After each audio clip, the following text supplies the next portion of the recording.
तो आप सभी विद्यार्थियों को पुनः मेरी ओर से नमस्कार है। आप सभी लोग जैसा कि देख रहे हैं कि हम लोग पिछली क्लास की तरह आज भी आगे क्लास करेंगे।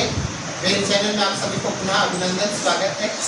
आज हम लोग प्रायद्वीपीय पठार में भारत के भौतिक स्वरूप में अगला हिस्सा जो कर रहे हैं, इसका नाम है सतपुड़ा की पहाड़ियाँ। ठीक है, ये सतपुड़ा नाम से ही पता चल रहा है, कुछ ऐसी चीज़ें जिसको हम लोग वहीं से समझ सकते हैं। ठीक है, ज़्यादा हम लोग विस्तृत रूप से अगर जानने का प्रयास करेंगे तो और बेहतर समझना। हम आपको एक क्लास के अनुसार ही आपको क्लास दे रहे हैं, बाकी इसका अगर विस्तृत अध्ययन करना है तो आपको विशेष रूप से अध्ययन जरूर से जरूर करेंगे। फिर भी मेरा प्रयास रहता है कि कोई चीज़ छूटे ना। ठीक है, तो देखिए सतपुड़ा की पहाड़ी, सतपुड़ा। ठीक है, सत मतलब होता है सात। ठीक है, माना जाता है, पुड़ा मतलब पहाड़ी, समझिए। माना जाता है कि इसमें जो है सतपुड़ा पहाड़ी में एक साथ कितने पहाड़ी जुड़े हुए, तो 7 पहाड़ी जुड़े हुए, इसलिए इसका नाम रखा गया सतपुड़ा की पहाड़ी। ये सतपुड़ा पहाड़ी का विशेष रूप से विस्तार की बात करेंगे तो विस्तार विशेष रूप से कहाँ पे है, मध्य प्रदेश में है, कुछ हिस्सा महाराष्ट्र में है, कुछ हिस्सा गुजरात में है पश्चिमी भाग। ठीक है, तो कुछ हिस्सा एमपी विशेष रूप से मानेंगे, गुजरात मानेंगे, ठीक है, महाराष्ट्र मानेंगे, और सीजी मतलब छत्तीसगढ़। सीजी में क्या हुआ, छत्तीसगढ़। इन राज्यों में इसका विस्तार है। अब कैसे कैसे समझते हैं थोड़ा सा इसका विस्तार के बारे में। देखिए ऊपर में आपको दिखाई दे रहा होगा मैपिंग के आधार पर, ये जो थोड़ा सा लाल लाल दिखाई दे रहा है आपको, ये लाल रंग के जो पर्वत दिखाई दे रहे हैं, इसका नाम है विंध्य श्रेणी, विंध्याचल पर्वत। हम पीछे क्लास में विंध्याचल श्रेणी के बारे में बता चुके थे, जिन्होंने क्या कर रहा था, भारत को 2 हिस्सों में बांट रहा था।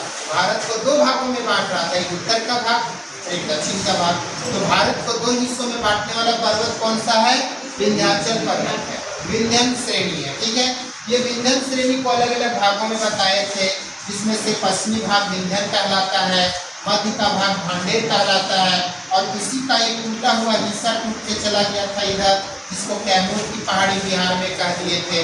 ठीक है, ये विंध्य श्रेणी का, विंध्याचल श्रेणी का भाग था।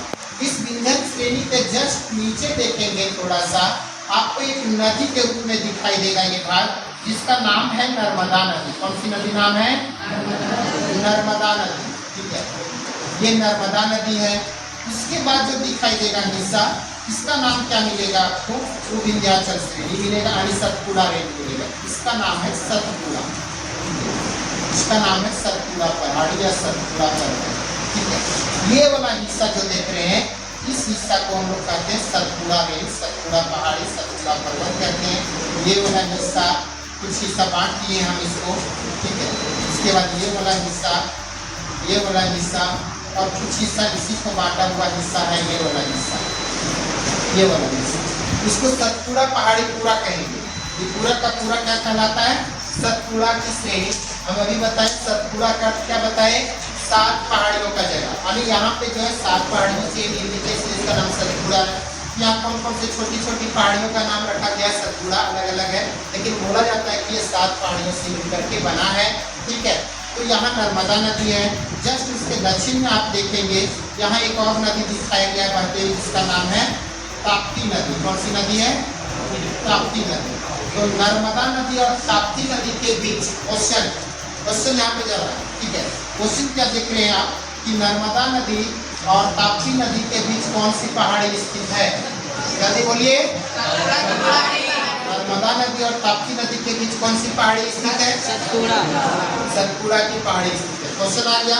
अभी पूछा जाएगा क्वेश्चन, सतपुड़ा पहाड़ी किन 2 नदियों के बीच स्थित है, तो नर्मदा और ताप्ती। ध्यान से देखिए, नर्मदा और ताप्ती 2 नदियों के बीच स्थित सतपुड़ा की पहाड़ी स्थित है। दूसरा क्वेश्चन आप एराइज कीजिए। ठीक है, नर्मदा नदी किन 2 पहाड़ियों के बीच स्थित है, अब देखिए, विंध्याचल श्रेणी, विंध्याचल श्रेणी, विंध्य पर्वत और सतपुड़ा। कहीं क्वेश्चन एराइज हो जा रहा है। यानी नर्मदा नदी किन पर्वतों के बीच स्थित है, तो विंध्य श्रेणी और सतपुड़ा श्रेणी के बीच स्थित। कोई दिक्कत नहीं। सतपुड़ा श्रेणी मुख्य से 3 भाग में फैले हुए हैं, इसलिए 3 कलर में इसको हम आपको दिखा रहे हैं। पहला कलर एक दिखाएं आपको, तो दूसरा ब्लू कलर में है, थोड़ा सा हल्का आसमानी, इसके बाद फिर है लाल हल्का में, और फिर एक है आपको ब्लू रंग। ये 3 कलरों में दिखाई दिया। ये थोड़ा मुड़ा सा, थोड़ा का भाग इधर पूरब में जाकर के क्या हो गया, मुड़ गया इस तरह से।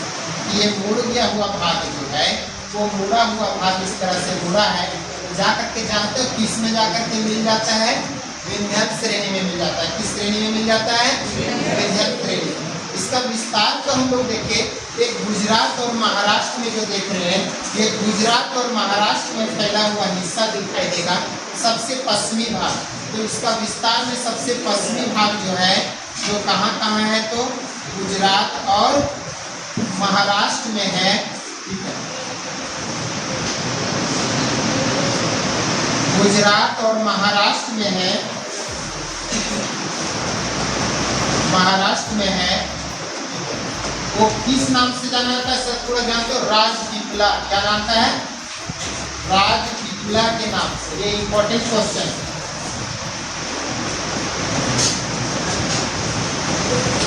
राजपीपला के नाम से जाना जाता है। ये हुआ सबसे पश्चिमी भाग।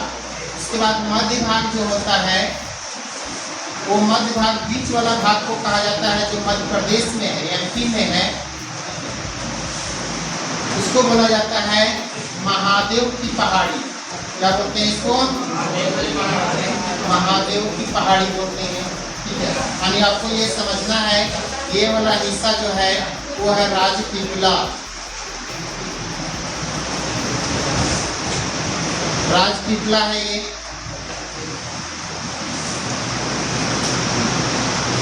और बीच वाला जो हिस्सा है इसको महादेव कहते हैं, महादेव। और ये पूर्वी वाला हिस्सा जो सबसे ईस्ट वाला हिस्सा है, ये मिडिल मध्य में है, ये पश्चिम में है, ये पूरब में है, ये पूरब में है। पूरब वाला हिस्सा को बोलते हैं मैकाल श्रेणी। क्या बोलते हैं, मैकाल श्रेणी के नाम से जाना जाता है, मैकाल की पहाड़ी। यानी पूर्वी भाग को किस नाम से जाना जाएगा, जो सीमा बनाता है, किसकी किसकी सीमा बनाता है, एमपी और ये छत्तीसगढ़ में फैला हुआ है। एमपी और छत्तीसगढ़ में है, जिसका नाम है मैकाल रेंज, मैकाल पहाड़ी, मैकाल श्रेणी। ठीक है, ये मैकाल श्रेणी है। अब ये 3 भाग अभी दिखाए हैं, तो 7 पढ़े छोटे छोटे, लेकिन हम 3 भाग को दिखा दिए। एक है पश्चिमी भाग को क्या बोलेंगे, राजपीपला, जिसका विस्तार कहाँ है, गुजरात और महाराष्ट्र में है। ठीक है, महादेव का विस्तार कहाँ है, तो एमपी में है। और इसका विस्तार कहाँ है, एमपी और छत्तीसगढ़ में। ठीक है, अब रही बात इसकी सबसे ऊंची चोटी, मध्य भाग जो है महादेव, महादेव की सबसे ऊंची चोटी जो है वो, महादेव की सबसे ऊंची चोटी को बोलते हैं धूपगढ़। क्या बोलते हैं, धूपगढ़, जिसकी ऊंचाई 1350 मीटर है। और इस पहाड़ी के सबसे ऊंची चोटी कहलाए। ठीक है, इस पहाड़ी के सतपुड़ा की सबसे ऊंची चोटी, सतपुड़ा की सबसे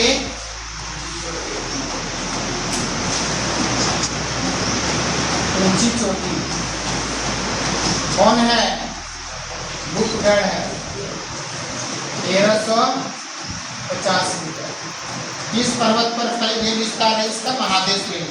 और ये महादेव का विस्तार किस राज्य में है, मध्य प्रदेश में। ये 1350। मैकाल श्रेणी की सबसे ऊंची चोटी जो है, इसकी सबसे ऊंची चोटी जो है, इसको बोलते हैं अमरकंटक। क्या बोलते हैं, अमरकंटक। अमरकंटक की ऊंचाई कितनी है, 1057 मीटर। कितनी है, तो 1057 मीटर है। ठीक है, ये सतपुड़ा की दूसरी ऊंची चोटी कहलाएगा, दूसरी फर्स्ट कहलाया, सेकेंड कहलाएगा अमरकंटक। अमरकंटक कितना, 1057 मीटर, ये दूसरी ऊंची चोटी कहलाया।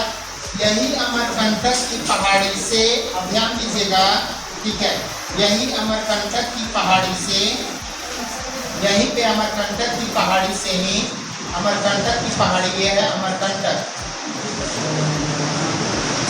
अमरकंटक की चोटी जो है, अमरकंटक चोटी जो है, वहीं से निकलती है कौन सी नदी, नर्मदा नदी। पूछा गया क्वेश्चन है, नर्मदा नदी कहाँ से निकलती है, तो अमरकंटक की चोटी। अमरकंटक किसकी सबसे ऊंची चोटी है, तो मैकाल श्रेणी की। यानी सतपुड़ा पूरा पहाड़ी की दूसरी ऊंची चोटी कहलाती है। ये अमरकंटक से निकलती है। अमरकंटक यानी ये मैकाल श्रेणी जो है, मैकाल जो पर्वत है, ये मैकाल पर्वत क्या करता है जानते हो? छत्तीसगढ़ और मध्य प्रदेश की सीमा बनाती है। ठीक है, एमपी और इसके सीजी की सीमा बनाती है।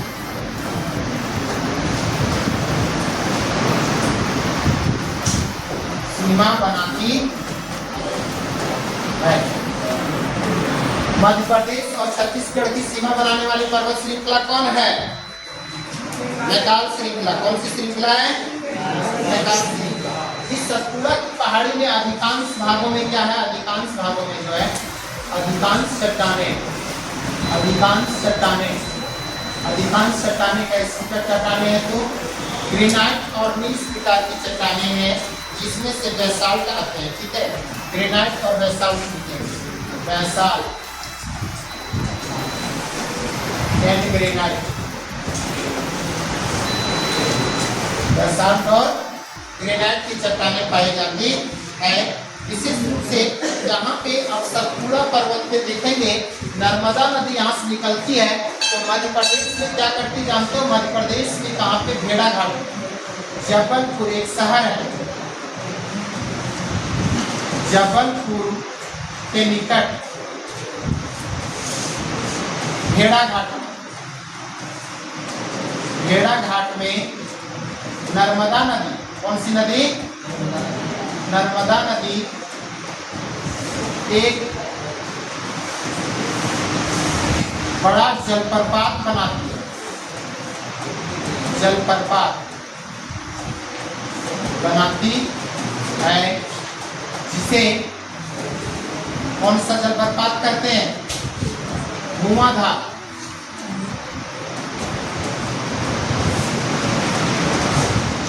धुआंधार जलप्रपात कहा जाता है।